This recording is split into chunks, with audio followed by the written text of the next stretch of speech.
Well, the first question I would like to ask you is from Marcel. It's quite a remarkable one. He asked, Mr. Gilding, are you just one of those hippies predicting the end of the world? Right.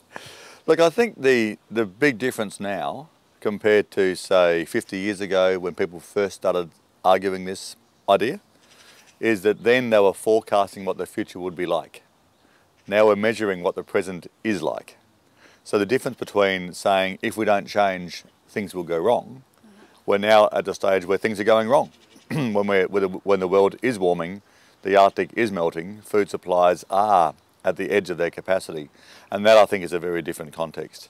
So what's, in short, what is the great disruption? It's saying that we've come to the end of the capacity of the Earth to support this economy. So environmentally, in terms of supply of resources, in terms of levels of inequality, everything about the system is now broken.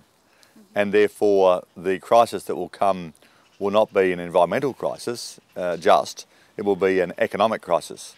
And therefore, that's the great disruption, is I think the economy will now face very severe constraints, and I think will crash, and then will respond to what we need to do to fix it.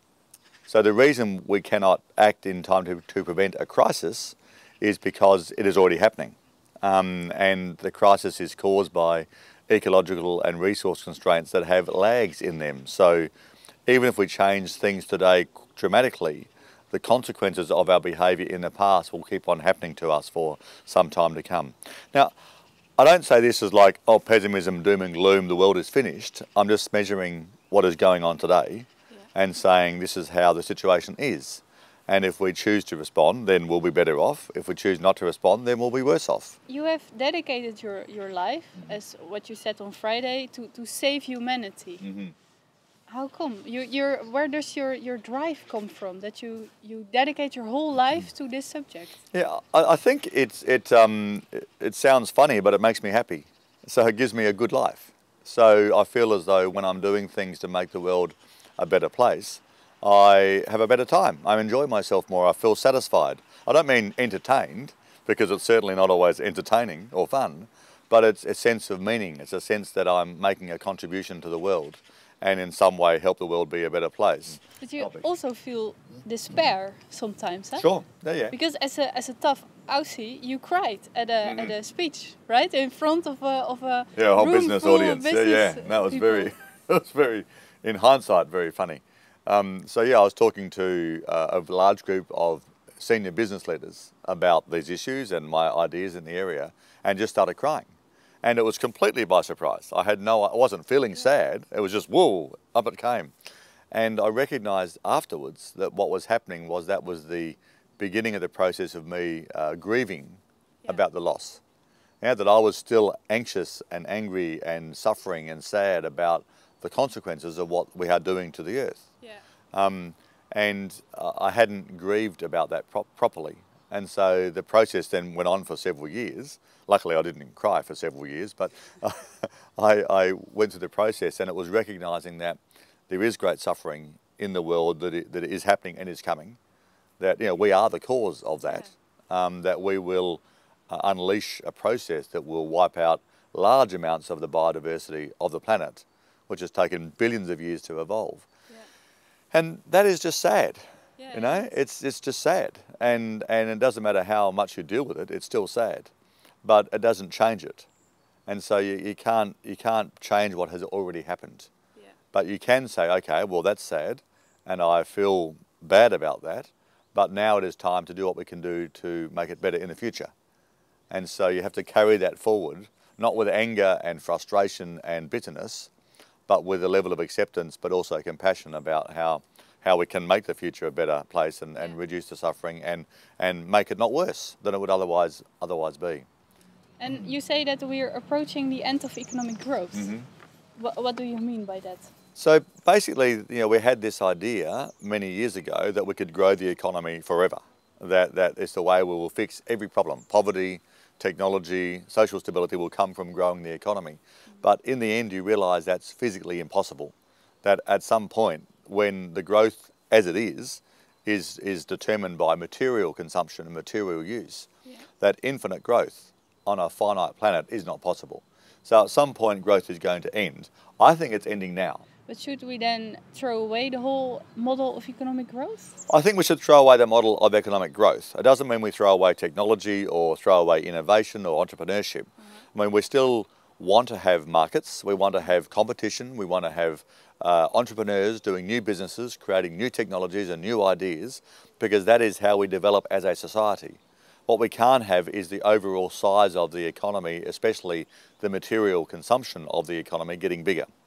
Right, and the reason that I think we now face a crisis is because we're now at the edge of the Earth's capacity. So we can't wait for 20 years because the system will then crash. And so the reason for the urgency in my message is that we need to get ready for the crisis, because then we're going to have a major response, and then we're going to do things very differently. But we have to be ready for that process so we can, for example, transform to 100% renewable energy in just a few decades. We don't have 50 years left to do that. Aren't you too pessimistic? I mean, it will be fine, right? Yeah. No, it's interesting. That is a very strong desire from humans. It'll be right. In Australia, we say, no worries, mate. It'll work out. Look, that's a good trait. It's a good belief that humans have. It's what's called the optimism bias, that our natural tendency is to actually believe it always works out. And things go wrong, and people like Gilding make calls about how bad it is, but it's really just to motivate us, to make us do something. And I wish it was like that, right? And if it was about the future, then perhaps it would be like that. But this is about the present. So the only difference between the crisis that I'm talking about being in the public consciousness is denial ending, that we're already in it. Should we still do something? Like, Yeah. am I not wasting my energy with trying to avoid the crisis that is going to happen anyway? So the things we are doing are the right things to be doing. We just must recognise that it won't prevent the crisis, but it will help us get through the crisis faster. So it's not just important, it's actually twice as important, because the urgency is greater.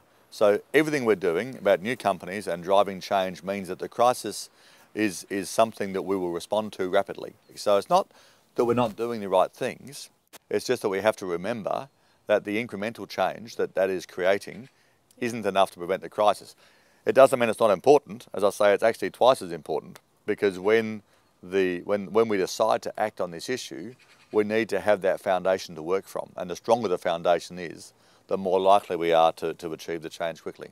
And I'm very excited about how this is going to unfold. I think it's going to be wonderful. And we're going to see change that for decades we've just barely imagined was possible.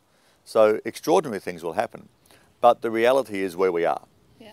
Right? So it's not about pessimism. Pessimism is about what the future will be like.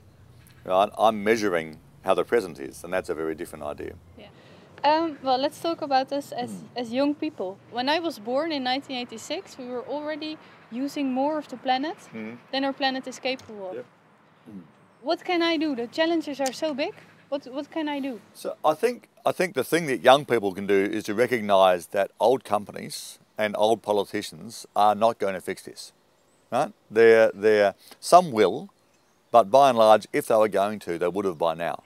Yeah. So we have to build a new society with new organisations, new companies, new institutions, new ways of doing business, new ways of running our lives.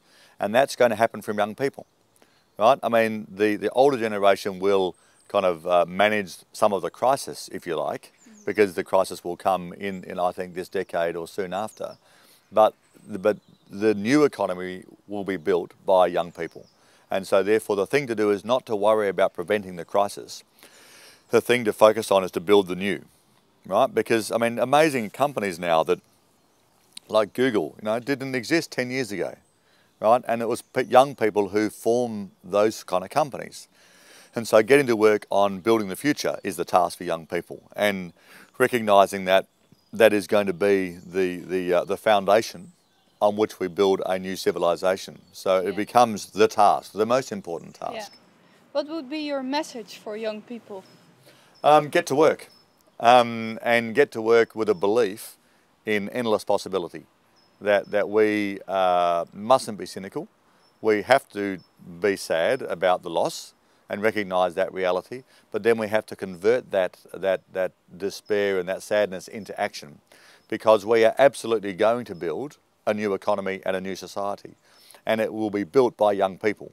And so I want all the young people in the world to stop worrying about, stopping the crisis and start worrying about and working on building the new, because the faster we do that, the more optimistic people will become in the whole world. If we can see a new economy growing in the ground, then we'll be more inclined to go to it. We have to show what it looks like. We have to give examples of how good it can be and how our lives can improve. And building that new economy, I think, is the task of young people. And how can young people then find their own personal contribution? Yeah, I think by trusting your passion. Yeah, that I think, I get emails every day from people saying, what shall I do with my life? What is the most important thing to do? And my reply is always the same: do what feels right for you. Because no one knows, it's not one answer. It's not you should all work on solar power or all work on, shopping or something. It's like you do what works for you, but make sure that it feels to you as though it's a powerful thing to do, right? That it is a contribution, that it is making the world a better place. And if you keep on doing that, then you'll keep on finding what the essence of your contribution is. And don't worry about which organisation or which form that takes. Just focus on achieving, what it is you set out to achieve and making sure you're doing something. And it's action. It's all about action now.